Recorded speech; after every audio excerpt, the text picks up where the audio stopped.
បាទសួស្តីបងប្អូនឥឡូវជួបជាមួយនឹងខ្ញុំបាទមានវីដេអូមួយ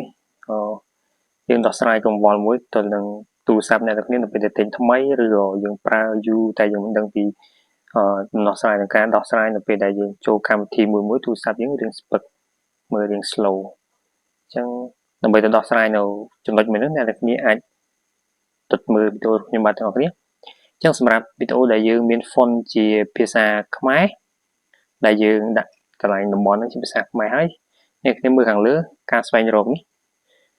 នៅពេលដែលអ្នកគ្នាចុចការស្វែងរកអ្នកគ្នាវាយពាក្យថាមាត្រដ្ឋាន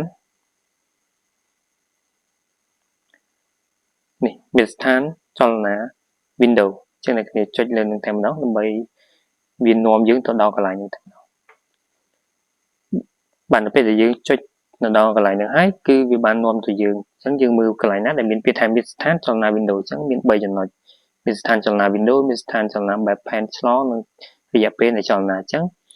យើងចុចកន្លែង Windows ហ្នឹងមកដោយសារតែកន្លែងនេះមាត្រដ្ឋានវាគឺរហូតដល់2គុណមានន័យថាវាច្រើនមែនទែន2គុណដែលធ្វើឲ្យទូរស័ព្ទយើង slow នៅពេលដែលយើងចូលកម្មវិធីមួយអញ្ចឹងអ្នកគ្នាដើម្បីកុំឲ្យវារៀង slow យើងធ្វើឲ្យវា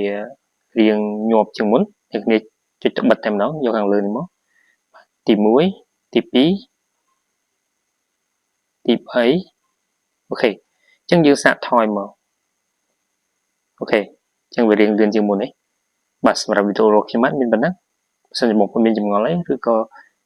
មិនអាចធ្វើតាមវីដេអូរបស់ខ្ញុំបានអាច comment នៅក្នុងវីដេអូរបស់ខ្ញុំបានហើយកុំភ្លេចជួយ subscribe ឆានែល YouTube ខ្ញុំបាទនិង follow page ខ្ញុំបានមួយផងសូមអរគុណ